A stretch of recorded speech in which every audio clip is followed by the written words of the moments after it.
Guys, story सुनने से पहले प्लीज़ मेरे चैनल को लाइक एंड सब्सक्राइब कीजिए। अब हम बढ़ते हैं अपने नेक्स्ट चैप्टर की ओर। अब आगे विहान जी के चेहरे की भी हवाइयाँ उड़ने लगी। अब उनको भी पैनिक अटैक कर वो भी अब पैनिक होने लगे। वो आदमी चलकर दुआ के पास आया और सबसे पहले उसका चेकअप किया और फिर उसकी बॉडी में कुछ इंजेक्शन दिया और दुआ के फॉरहेड पर किस किया। पर जब उन्होंने उसे गौर से देखा तो वो डर गए और गुस्से से बोले, ये सिंदूर कैसा है? तभी प्रिया ने जोर से ताली बजाई और उनका मजाक उड़ाते हुए बोली, वाह क्या बात है। अपनी पागल बेटी को अमीर आदमी को फंसाने के सारे ट्रिक्स सिखाने के बाद अब ऐसे अनजान बन रहे हो जैसे कुछ पता ही ना हो। आपकी बेटी ने क्या कारनामे किए हैं आपको पता नहीं है? कैसे अपनी खूबसूरती के जाल में शिवा को फंसाया और शादी भी कर ली। अब आप ऐसे इनोसेंट बन रहे हो जैसे कुछ हुआ ही ना हो। मिर्जा जी ने गुस्से से कहा, क्या शिवा से शादी? तुम्हारा दिमाग खराब हो गया क्या? मेरी बेटी कभी ऐसा काम ही नहीं कर सकती। वहीं सब उन्हें अजीब नज़रों से देखने लगे। उन्होंने नव्या और अंशिका से पूछा, क्या क्या ये सब क्या कर रहे हैं बेटा? आप दोनों ने दुआ की गारंटी ली थी मेरी बेटी का आप लोग ध्यान रखोगे, फिर ये लोग क्या कर रहे हैं? जवाब दो। वो दोनों भी दौड़ कर आकर मिर्जा जी के गले लगकर बोली, बड़े पापा हमें कुछ नहीं पता। हम सब यहाँ दुआ के साथ क्या हो रहा है? हम जब यहाँ आए दुआ को बहुत बड़ा पैनिक अटैक आया था और वो खून चिल्ला रही थी। हमें कुछ नहीं पता बड़े पापा। यह सब दुआ के होश में आने के बाद ही पता चलेगा आखिर उसके साथ हुआ क्या है। तभी विहान जी बोले, क्या ये तुम्हारी बेटी है मिर्जा? उनकी आंखों में डर साफ दिख रहा था। तभी मिर्जा जी गुस्से में बोले, हाँ मिस्टर रघुवंशी, ये मेरी बेटी है दुआ मिर्जा रामानी। और तुम्हारी इतनी हिम्मत कैसे हुई कि तुमने फिर से एक बार मेरी बेटी की ज़िंदगी ख़राब करने की कोशिश की? पहले मैं चुप था क्योंकि मैं दुआ को खोना नहीं चाहता था, पर अब नहीं। अगर मेरी बेटी को कुछ हुआ ना तो मैं तुम्हें इस बार जेल की सलाखों में पहुँचा के रहूँगा, समझे तुम? सब शौक होकर अब मिर्जा जी को ही देखने लगे। वहीं मिर्जा जी ने अपनी बेटी को अपनी बाहों में उठाया और वहाँ से जाने लगे। नव्या और अंशिका भी उनके साथ ही थी। तभी गुस्से से एक कड़कती आवाज़ उन सबको वहीं रोक दिया। मिस्टर मिर्जा, आप जिसे ले जाने का सोच रहे हैं ना, अब दुआ मिर्जा रहमानी नहीं, अब वो दुआ शिवा रघुवंशी है और मैं अपनी वाइफ को आपको कहीं ले जाने नहीं दूँगा। मिर्जा जी ने दुआ को सोफे पर लिटाया और पलटकर शिवा के पास आए और एक जोरदार थापड़ मार के बोले, तुम्हारी हिम्मत कैसे हुई? एक जोरदार थापड़ मारकर बोले, तुम्हारी हिम्मत कैसे हुई मेरी बेटी को अपनी बीवी कहने की? पहले भी सिर्फ तुम्हारी वजह से मेरी बेटी मौत के मुंह से वापस आई थी। अब फिर से तुम उसकी लाइफ में आकर उसे मारना चाहते हो? शिवा शॉक हो गया और बोला, मैंने ऐसा क्या? मैंने कुछ नहीं किया ऐसा। मिर्जा जी ने उसका मजाक उड़ाते हुए बोला, इसका जवाब अपने बाप से मांगो। उसने मेरी बेटी के साथ क्या किया था जो उसकी यह हालत है? शिवा और बाकी सब उनकी बात सुनकर शॉक हो गए। मिर्जा जी बोले, मेरी बेटी एक मेंटल पेशेंट है, इसीलिए तुम्हारी शादी को मान लिया और मेरी अपनी बेटी के लिए पहले ही लड़का ढूंढ लिया है और अगले हफ्ते मैं उसका विवाह करके, उसका निकाह करके उसे अपने मामा के पास भेज दूँगा, उसके मामू के पास भेज दूँगा। अगर वो यहाँ रही तो तुम या तुम्हारा वैसी दरिंदा बाप मेरी बेटी को जान ले ही लेगा। वैसे भी उसे जो करना है उसके मामू उसके लिए कर देंगे। अब कोई बहस नहीं होगी, वरना मैं तुम्हारे बाप को जेल भिजवा दूँगा, समझ आई? इतना बोलकर वो अपनी तीनों बेटियों को वहाँ से लेकर जाने लगे। शिवा ने फिर से पूछा, क्या किया था मेरे डैड ने? मिर्जा जी ने उसे घूर कर देखा और बोला, यह जाकर तुम अपने बाप से पूछ, उसने क्या किया था मेरे बेटे के साथ जो आज भी उसकी ऐसी हालत है। और खबरदार जो मेरी बेटी के आसपास भी नजर आए। और हाँ मिस्टर रघुवंशी, अगर आप में थोड़ी सी भी शर्म हो तो सच बता देना, मैं भी देखूं किस मुंह से आपके बच्चे आपको पापा कहते हैं। इतना बोलकर वो वहाँ से निकल गया। वहीं अब सब विहान जी को देख रहे थे और अब वो भी वहीं बैठ गए जैसे ही उन्हें कोई बहुत बड़ा सदमा लगा हो। वे अपने भर आई हुई आवाज़ से बोले, शिवाय तूने गलत किया, तुम्हें दुआ से शादी नहीं करनी चाहिए थी, कभी नहीं। क्यों किया तुमने ऐसा? अब सब खत्म हो गया। मिर्ज़ा तुम्हें कभी अपनी बेटी नहीं देगा। और दुआ दुआ वो रोने लगे जैसे कोई छोटा बच्चा हो। दुआ दुआ कभी नॉर्मल नहीं हो सकती है। वो आज क्यों सालों से बीमार है। मिर्ज़ा ने बड़ी मुश्किल से उसकी जान बचाई थी। उसको हादसे को भुलाने के लिए दवाई दी, तभी तभी वो नॉर्मल नहीं हुई। उसे यहाँ नहीं लाना चाहिए था। वो फिर से वहीं पहुँच गई जहाँ से वो बड़ी मुश्किल से आगे बढ़ी थी। क्या किया तुमने सिवाय? क्या किया उस बच्ची को? फिर से तुमने एक अंधे कुएं में धकेल दिया।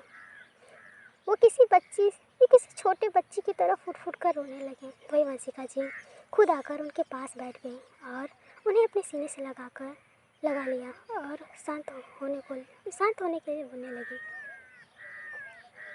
विहान जी रोते हुए बोले, मैं बहुत बुरा हूँ वंशिका, मैं बहुत बुरा हूँ, मैं बहुत बुरा हूँ। मैं उस बच्ची की ज़िंदगी बर्बाद की। उसकी इस हालत का जिम्मेदार मैं ही हूँ। मैंने उसके साथ गलत किया है। मैं ही गुनहगार हूँ, मुझे माफ़ कर दो। उनके सभी बच्चे उनके पास आए, पर शिवाय अब भी वही खड़ा था। उसकी तो सांस भी दुआ की वजह से चलती थी। उसका दम घुट रहा था। उसने गुस्से से पूछा, मैंने आपसे ये नहीं पूछा, मैंने आपसे पूछा आपने क्या किया था उसके साथ। विहान जी ने अपनी नज़र झुका ली और बोले, तुम ना ही जानो तो अच्छा है मैं क्या किया था, तुम सुन नहीं पाओगे। शिवा ने गुस्से से बोला, आखिर क्या हुआ था उस दिन जो मिर्जा अंकल ने मुझे अपने घर से और दुआ की ज़िंदगी से निकाल दिया, और आज भी वो मुझे दुआ की शादी किसी और से करवाने की धमकी दे गए। विहान जी अब खामोश थे।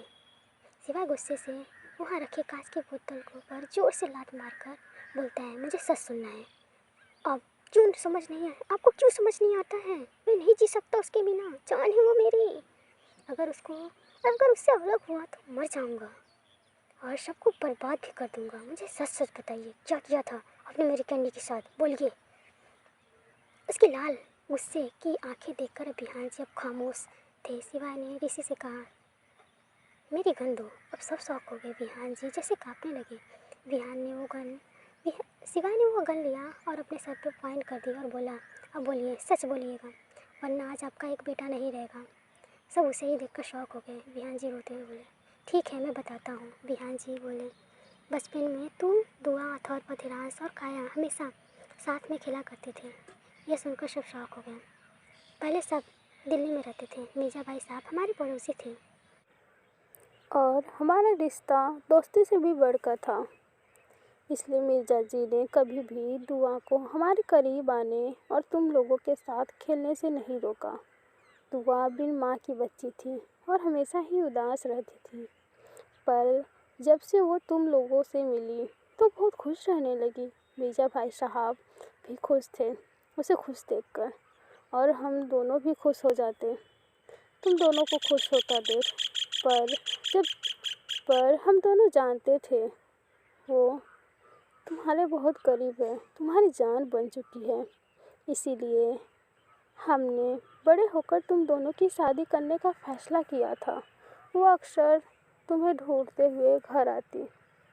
उस रात बहुत ज़्यादा बारिश हो रहा था। तुम लोग अपनी मासी विशाखा के घर गए थे और वो ये बात नहीं जानती थी। वो रोज़ की तरह आकर तुम्हारे कमरे में तुम्हारा इंतज़ार कर रही थी और तुम्हारे कमरे में रखे खिलौने से खेल रही थी। तभी रात 9 बजे पार्टी से वापस आ गया, क्योंकि उस रात पार्टी में किसी ने मुझे रख दिया था। पर जैसे ही मुझे इसका एहसास हुआ तो मैं फ़ौरन से घर आ गया और इतना बोलते ही विहान जी ज़ोर ज़ोर से रोने लगे। वही अब शिवा को भी एहसास हो गया कि क्या हुआ होगा। विहान जी आगे बोले, मैं जैसे ही घर आया घर में कोई नहीं था। मैंने खुद के कपड़े निकालने शुरू कर दिया। मैं अपने होश खोने लगा था। मैंने बड़ी मुश्किल से मिर्जा को फ़ोन किया और उसे सब कुछ बता दिया। वो आने ही वाला थे। वो अपने हॉस्पिटल में थे, पर तभी दुआ आ गई और उसने जब जब महसूस किया मेरे साथ कुछ गलत हुआ तो वो दौड़ कर रोते रोते मेरे पास आई और प्यार से पूछा, क्या हुआ पापा, आप ठीक हो ना? मैं आपके लिए पानी लाऊं? पर उस वक्त मैं अपनी सेंस में नहीं था। मैंने दुआ को वहाँ से जाने को कहा, पर वो बच्ची नादान थी। वो वापस जाने की जगह किचन में जाकर मेरे लिए पानी ले आई। वही बाहर तूफान तेज हो गया था और मिर्जा रास्ते में फंस गया। इतना बोलकर वो फिर से जोर जोर से रोने लगे। अब शिवा की आंखों में आंसू आने लगा। उसने गुस्से से पूछा, आगे क्या हुआ? बिहांशी बोले, वो मेरे लिए पानी ले आई और मुझे संभाल कर पानी पिलाने लगी। पर मैंने जब किसी लड़की का एहसास महसूस किया तो मैंने खुद को रोक नहीं पाया और उसे यहाँ वहाँ छूने लगा। वो नादान थी, समझ नहीं पा रही थी उसके साथ क्या हो रहा है।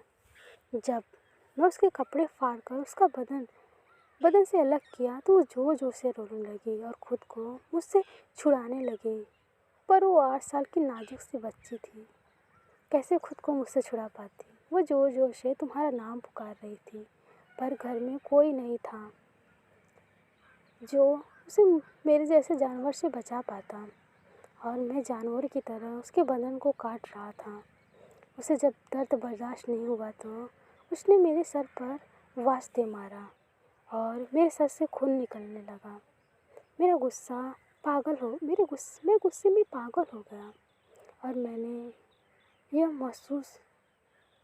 और मैंने उस मासूम को जानवरों की तरह मारना शुरू कर दिया। उसके पूरे बदन में जगह जगह जख्म के निशान हो गए और हर जगह से खून आने लगा। उसने जब खून देखा तो वो घबरा गई और जोर से रोते हुए चिल्लाने लगी, पापा खून बचाओ। पर मुझे उस पर रहम नहीं आया और मैंने उसे अपने कंधों पर उठा लिया और उसे लेकर अपने कमरे की तरफ बढ़ गया। वो बस चिल्ला ही रही थी और खुद को छुड़ाने के लिए भीख मांगती रही। गाइस, प्लीज़ मेरे चैनल को लाइक एंड सब्सक्राइब कीजिए। आगे की कहानी सुनते हैं। पर मैं अपने होश में ही नहीं था। उस रात मेरे अंदर का जानवर बस उस रात उससे पाना चाहता था और मैंने भी अपने कपड़े निकाल कर फेंक दिए और उसके ऊपर आ गया और फिर से अपनी हैवानियत दिखाने लगा। पर तभी पीछे से मिर्जा आ गया और जब उसने अपनी बेटी की ऐसी हालत देखी वो शॉक हो गया और वो मुझसे दुआ को छुड़ाने लगा। पर मैं उस वक्त जानवर बन चुका था। मैंने उसे छोड़ा ही नहीं। पर तभी मिर्जा जी ने मुझे उस ट्रक का एंटीडोट दिया तो मैं जैसे तैसे शांत होने लगा। मिर्जा ने मुझे दुआ से दूर फेंक दिया और अपनी बेटी को ब्लैंकेट में कवर किया और अपनी बेटी को होश में लाने की कोशिश करने लगा। पर मेरे मारने की वजह से वो कब की बेहोश हो चुकी थी। उसे जितनी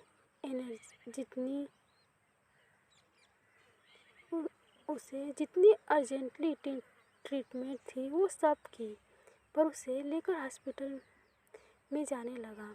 तब तक मैं भी नॉर्मल हो चुका था। मैं उसके पीछे पीछे हॉस्पिटल पहुंचा, पर जब तक मैं पहुंचा उसकी ट्रीटमेंट हो चुकी थी। मिर्जा ने अपनी बेटी को एक पल के लिए खुद से दूर नहीं किया, पर दुआ सर पर लगी मार की वजह से वो कोमा में चली गई। उस वक्त मैं जिल्लत और शर्मिंदगी सी ज़मीन में धंसता चला गया। उस दिन से मिर्जा ने मुझे और मेरे परिवार को कभी भी दुआ के आसपास भी नहीं जाने के लिए कहा। पर मैं किसी न किसी जरिए उसकी तबीयत मालूम करता रहता। वो पूरे 1 महीने बाद दुआ को होश आया और वो अपना मानसिक संतुलन खो चुकी थी और उसका पैनिक अटैक आने लगा। इसीलिए उसकी याददाश्त मिटाने के लिए मिर्जा ने उसे दवाई देना शुरू किया और फिर से वो धीरे धीरे सब कुछ भूल गई थी। मैं अक्सर अजनबी बनकर उससे मिलता, पर वो हमेशा मुझे देखकर याद करने की कोशिश करती। पर 4 साल बाद यह बात मिर्जा को पता चली और उसने मुझे धमकी दी, अगर मैं और मेरा परिवार दुआ के आसपास भी आया तो मुझे जेल भिजवा देगा। वो फिर से रोने लगा। शिवा जहाँ था वहीं जम गया। अभी अनवर ने गुस्से से शिवा से कहा, और तुमने अनजाने में दुआ के जख्मों को हरा कर दिया। उसे अब सब कुछ याद आ गया है और वो किसी सूरत में भी अब भूल नहीं पाएगी उसके साथ क्या हुआ था, और उसकी मेमोरी फिर से नहीं छीन सकते, वरना दुआ की जान जा सकती है। और उसके लिए बेहतर यही होगा तुझे दुआ को भूल जाना चाहिए और तेरे परिवार से दूर रहना, वरना शायद वो सुसाइड भी कर सकती है। शिवा को कुछ नहीं समझ में आया, वो क्या करे। वो अपनी दुआ के बिना रह ही नहीं सकता था। वही प्रिया खुश हो गई, उसे लगा शिवा उसका है और दुआ का नाम का कांटा उसकी लाइफ से जा चुका है। दुआ को याद करके शिवा उठा और बोला, नहीं, उसके बिना मैं रह ही नहीं सकता मैं। वो मुझसे प्यार करती है, नहीं जी सकती मेरे बिना। मैं उसे वापस लाऊंगा, चाहे कुछ भी हो जाए। दुआ सिर्फ शिवा की है। और फिर उसने विहान जी की तरफ देखा और गुस्से से कहा, मैं आपको क्या कहूँ डैड, आपने अपनी ही बेटी जैसे बच्ची के साथ छी। आपसे अच्छा तो आपसे अब मेरा कोई रिश्ता नहीं है। मैं अपनी दुआ के लिए पूरी दुनिया से हर रिश्ता तोड़ सकता हूँ, समझे आप। इतना बोलकर वो जाने लगा। अनवय, ओम, ऋषि, अथर्व, अधिरांश और काया सभी शिवा के पीछे जाने लगे, क्योंकि अब काया को भी अपनी गलती का एहसास हो चुका था। वो भी एक लड़की थी, समझ सकती थी। वही प्रिया इस मौका का फ़ायदा उठाना चाहती थी, इसलिए वो भी उनके पीछे आई। वही विहान जी अब भी वंशिका जी से माफ़ी मांग रहे थे। वंशिका जी समझ रही थी उनका दर्द, पर वो भी कुछ नहीं कर सकती थी। जो हुआ उसे बदला नहीं जा सकता था किसी से। बस दुआ के ठीक होने की ही दुआ की जा सकती थी। यहाँ की हालत देखकर ऋषि ने जाकर पार्टी को कैंसिल कर दी। वहीं शिवाय को पता लगाया दुआ कहाँ है। उसे पता चला दुआ टाटा हॉस्पिटल में एडमिट है। तभी उसकी तबीयत ठीक नहीं है। तभी मीजा जी खुद दुआ को सारे टेस्ट करवा रहे थे। नव्या वंशिका वहीं बैठी अब भी रो रही थी। दुआ को नींद का इंजेक्शन दिया गया था, इसीलिए उसे सुबह ही होश आना था। सबके पास इंतज़ार के अलावा कोई रास्ता नहीं था। तभी शिवा और बाकी सब वहाँ आ गए। मीजा जी ने जब सबको उन हॉस्पिटल में देखा तो वो गुस्से से पागल हो गए और उन्होंने फिर से शिवा को कॉलर पकड़ लिया, पर गार्ड्स ने आकर उन्हें शिवा से दूर किया। शिवाय दुआ के वार्ड के पास आया, जहाँ दुआ भी हॉस्पिटल टाउन में लेटी हुई थी। उसकी सारी चीज़ें उसे अलग कर दी। शिवाय इस वक्त दुआ को किसी मासूम फरिश्ते की तरह ही दिख रही थी। वही शिवाय भी अपने आंसू साफ किए हुए अपनी जान को ही देख रहा था। उसने दुआ के फॉरवर्ड पर किस किया और उसके बगल में उसे बाहों में लेकर सो गया। गार्ड ने किसी को भी अंदर नहीं जाने दिया। वही अनवय ने जाकर दुआ की सारी रिपोर्ट चेक की और सब देखकर वो भी अब अपना सर पकड़ के बैठ चुका था। वो समझ चुका था दुआ का वो हादसा भुलाना लगभग इम्पॉसिबल था। उसे खुद पर गुस्सा आने लगा। उसने क्यों शिवा के साथ दिया, क्यों उसने उसकी दवाइयों से छेड़छाड़ किया। काश उसने ऐसा कुछ किया ही ना होता, दुआ खुश होती। वहीं अब हर कोई शांत होकर बैठा हुआ था। डॉक्टर की हिम्मत नहीं थी कि वह किसी से कुछ कह सके।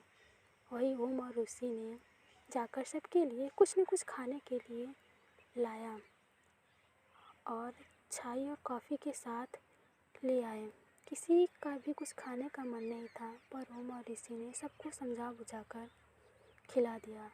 शिवाय ने उस रात कुछ नहीं खाया और ऐसे ही बैठे बैठे सब ने जागते हुए रात काट दी।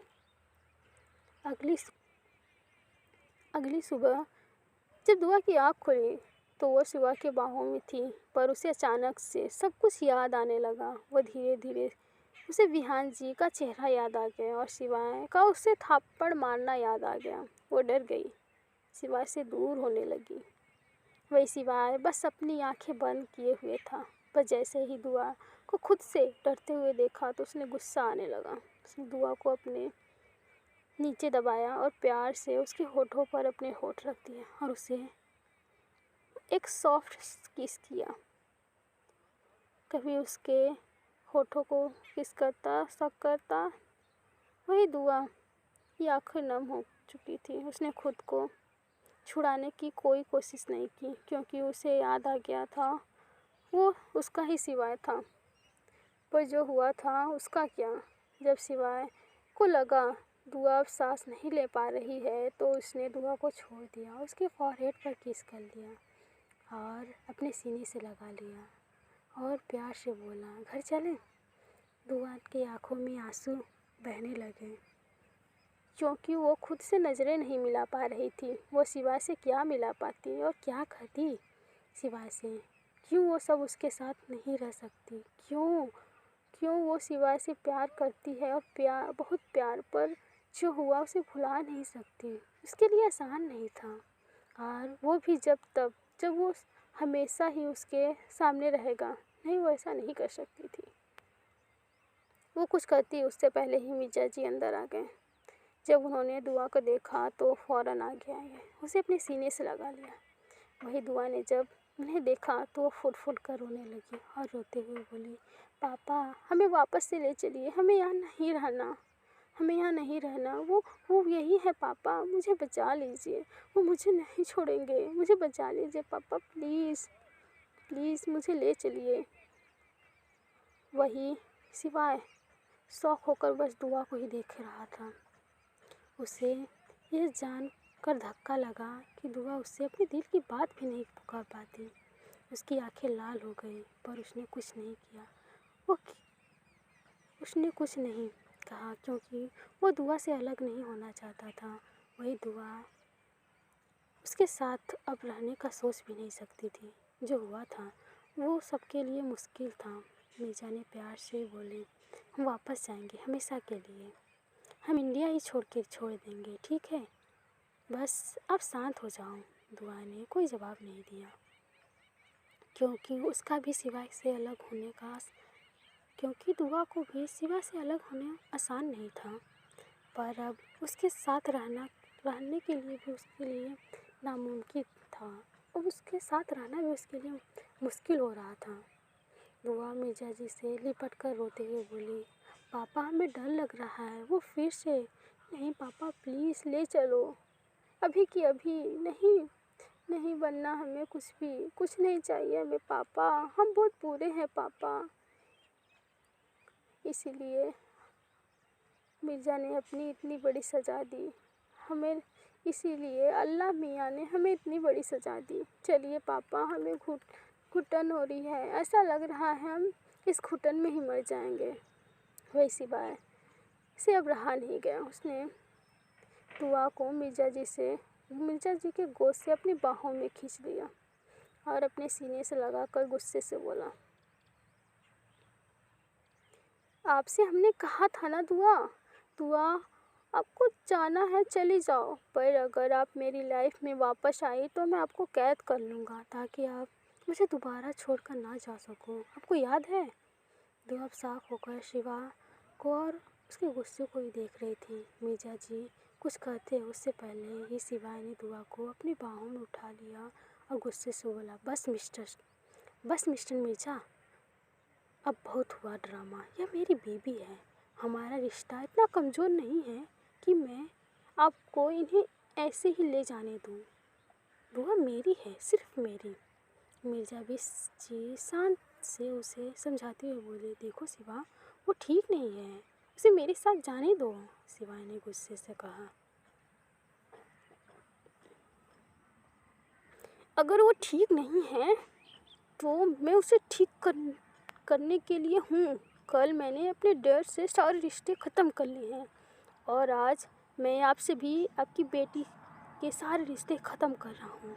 आज से हमारा कोई नहीं है, तो प्लीज़ कभी भी हमसे मिलने की या आने की ज़रूरत नहीं है आपको। और मैं अपनी दुआ को लेकर लंदन जा रहा हूँ। जब तक वो ठीक नहीं होती मैं वापस नहीं आऊँगा। उसने ज़बरदस्ती दुआ को अपनी बाहों में उठाया और जाने के लिए वहाँ से निकल गया। हे गाइस, प्लीज़ मेरे चैनल को लाइक एंड सब्सक्राइब करें। वही दुआ खुद को छुड़ाने के लिए शिवा को अपने नाजुक और छोटे छोटे हाथों से मार रही थी। यह देखकर हर कोई हैरान था। सब दुआ से मिलना चाहते थे, बात करना चाहते थे, पर शिवाय को इस तरह दुआ को ले जाते हुए देखकर सब हैरान थे। किसी की हिम्मत नहीं हो रही थी कि वो शिवा से कुछ कहे। वही दुआ बस खुद को शिवा से दूर करना चाहती थी, पर शिवाय ने तो मजबूती से उसे अपने बाहों में समा लेना चाहता था। शिवाय ने सबको इग्नोर किया और दुआ को लेकर बाहर आया। दुआ जोर जोर से रो रही थी, उसे रो रो कर रिएक्ट कर रही थी और बोल रिएक्ट करती, प्लीज़ सर छोड़ दीजिए हम आपके साथ नहीं रह सकते प्लीज़। पर शिवाय ने ऐसे जताया जैसे उसे सुनाई ही नहीं दे रहा हो वो क्या कर रही है। उसने कार में लाकर दुआ को बैक सीट पर उछाला, बैक सीट पर बैठा दिया जैसे वो कोई फुटबॉल हो, और खुद उसके बगल में आ गया। कार में ओम और ऋषि बैठे थे। शिवा ने कहा, कार को एयरपोर्ट ले चलो। यह सुनकर दुआ और डर गई। फिर से रोते हुए शिवा से रिक्वेस्ट करने लगी, सर प्लीज़ हमें जाने दीजिए, हमें आपके साथ नहीं रहना है। आप क्यों नहीं समझ रहे हमें? क्यों हमारी वजह से अपनी फैमिली को छोड़ना चाहते हैं? सर हमें किसी के परिवार टूटने की वजह नहीं बनना चाहते हैं सर, प्लीज़ हमें जाने दीजिए। वो डर के अब काँप रही थी। शिवाय ने जब उसकी ऐसी हालत देखी तो गुस्से से ओम को घूरा। ओम ने फ़ौरन से शिवाय का इशारा समझ लिया और पार्टीशन ऑन कर दिया। जैसे ही पार्टीशन ऑन हुआ, शिवाय ने दुआ को अपनी गोद में बिठा लिया और उसके फेस को ज़बरदस्ती अपने हाथों में पकड़ लिया और गुस्से से बोला, आपके लिए प्यार खेल है ना दुआ? जब आपका दिल किया आप मेरी लाइफ में आ गई, मेरे बिस्तर में आ गई, और जब आपका दिल किया आप मेरी लाइफ से चली जाएंगी। बोलिए। दुआ ने शिवा की बात सुनी शौक हो गई। शिवा ने अपनी लाल गुस्से वाली नज़र दुआ की तरफ करके देखा। बोली, शादी भी आपके लिए मजाक है ना? जब चाहा मेरे रिश्ते को एक मौका दे दिया और जब चाहा आसानी से कह दिया मेरे साथ नहीं रह सकती। बोलिए ना, हर चीज़ हमेशा आपकी मर्ज़ी की नहीं हो सकती दुआ। मैं भी इंसान हूँ, मेरे सीने में भी दिल है और वो दिल आपसे बेहद मोहब्बत करता है। नहीं जी सकता मैं आपके बिना। आपको एक बात समझनी होगी, हमारा रिश्ता कोई हवा का झोंका नहीं है दुआ कि तेज़ आंधी चली और हमारा प्यार का आसमां ढह गया। दुआ के पास अब कोई जवाब नहीं था। शिवा ने आगे उसे समझाया, दुआ जानता हूँ आपके साथ जो हुआ है वो गलत है, उसे भूलना आपके लिए आसान नहीं है, और मैं सपने में भी आपको दर्द को नहीं समझ सकता। पर दुआ को जो हुआ वो पास्ट था, जिससे किया वो पछता रहा है। आप चाहे तो उसे सज़ा दे दो, चाहे तो माफ़ कर दो, पर जिसने आपको हर्ट किया है मैं उसको कभी माफ़ नहीं करूँगा। उसकी गलती के लिए मैं उसे खून के आंसू रुलाऊंगा। अगर आपने मुझे छोड़कर जाने की सोचा भी तो मैं पूरी दुनिया को आग लगा दूंगा। दुआ, आपने सिर्फ मेरी प्यार देखा है, मेरा जुनून नहीं देखा, और आप मुझे मजबूर मत करो मैं आपको मेरा वो रूप दिखाऊं। आप मेरी लाइफ में अपनी मर्जी से आई हैं, पर मेरी लाइफ से जाने की परमिशन मैं आपको नहीं दी। आप प्यार से रहेंगी तो ठीक, वरना मैं आपको बात कर भी मेरे साथ रख सकता हूँ। अब फैसला आपको सोचना है। अब दुआ अब भी अपनी डरी समी नज़रों से ही शिवाय को देख रही थी। शिवाय ने अपनी आंखें बंद की और दुआ के फॉरहेड से अपने फॉरहेड को जोड़ दिया और दुआ को अपनी बाहों में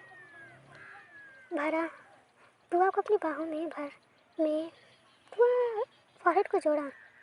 शिवाय का दुआ की बाहों में ही सुकून था। मैं अपने हाथ जोड़कर रिक्वेस्ट कर रहा हूँ, प्लीज़ मेरा सुकून मत छोड़िए, मुझे मत छीनिए। मैं भी इंसान हूँ, मुझे भी इंसान ही रहने दो प्लीज़। मुझे मजबूर मत करो मैं जानवर बन जाऊँ। बहुत प्यार करता हूँ आपसे, मैं जानता हूँ आप भी मुझसे प्यार करती हैं। प्लीज़ किसी और की वजह से हमारी लाइफ बर्बाद मत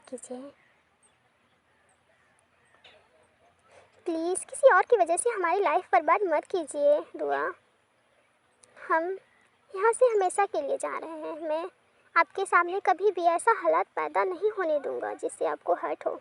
मैं और आप भी मुझे छोड़ के जाने का ख्याल छोड़ दीजिए, वरना मैं अपनी जान ले लूँगा। आपके बिना जीने से अच्छा मैं मर जाऊँगा। फिर आप चले जाना, जहाँ जाना है आपको। जैसे ही शिवा ने मरने की बात की, दुआ शॉक हो गई। उसने फ़ौरन से शिवा के मुंह पर अपने हाथ लगाकर रोक दिया और रोते हुए बोली, नहीं सर प्लीज़, आप मरने की बात मत कीजिए प्लीज़। शिवा गुस्से से बोला, क्यों ना करूं मरने की बात? आप भी मुझसे दूर जाकर किसी और से शादी करेंगी तो मैं जीते जी मर ही जाऊंगा ना। मैं आपके बिना और भी जिंदा लाश से ज़्यादा कुछ नहीं होऊंगा, कुछ भी नहीं। दुआ ने रोते हुए कहा, आपसे किसने कहा सर, हम आपके अलावा किसी को और अपनी लाइफ में आने देंगे? हम बस उन्हें भूलना चाहते हैं और कुछ नहीं।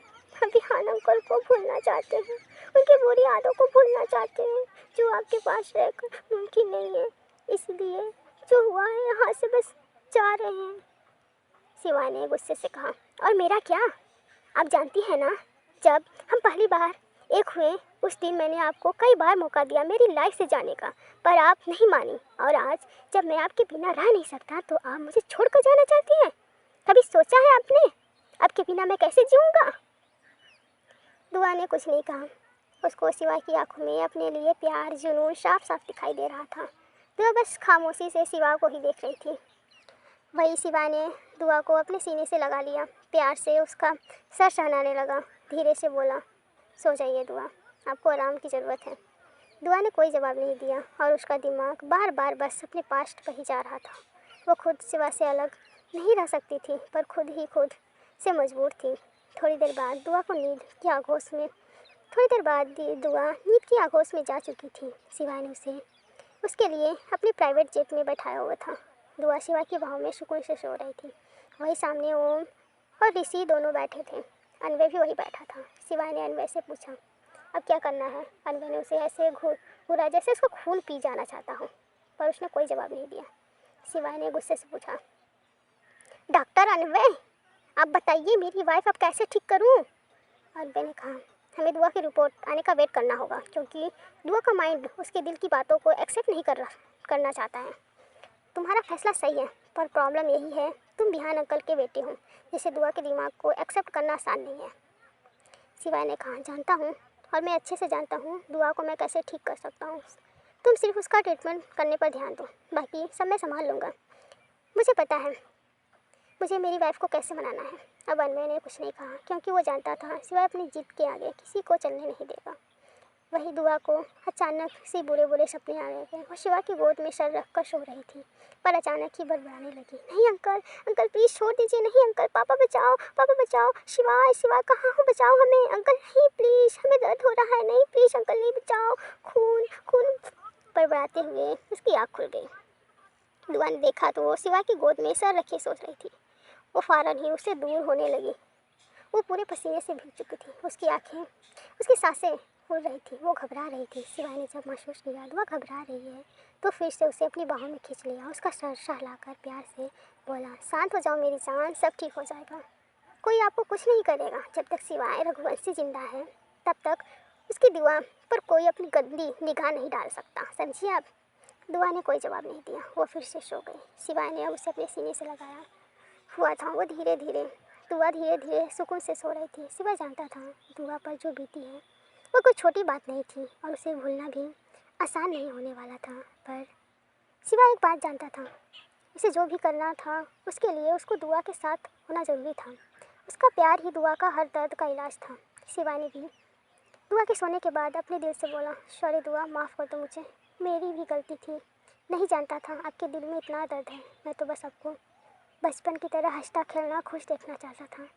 मुझे भी नहीं पता था दुआ आपको बचपन में बेदर्दी से नोचा गया था, वो भी सिर्फ मेरी वजह से, क्योंकि उस दिन मेरे लिए तुम आई थी।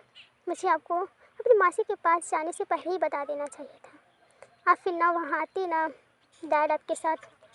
वो रोने लगी क्योंकि इस वक्त कोई उसके आसपास नहीं था, इसलिए आज अपने इमोशन को नहीं रोका। वो प्यार से दुआ का सर सहलाते हुए बोला, सॉरी बच्चा, सब मेरी गलती है। मुझे लगा अंकल मुझे पसंद नहीं करते और उन्हें हम दोनों को जानबूझकर अलग कर दिया, और अब मेरी जुदाई में ऐसी हो गई, अब डिप्रेशन की वजह से। पर मैं गलत था, मुझे नहीं पता था कैंडी अब डिप्रेशन की वजह इतनी दर्दनाक है। मेरे डैड ऐसा कैसे कर सकते थे? मुझे सच में नहीं समझ में आ रहा है मैं क्या करूं। पर मैं एक बात जानता हूं, अगर मैं आपसे दूर हुआ तो मर जाऊंगा।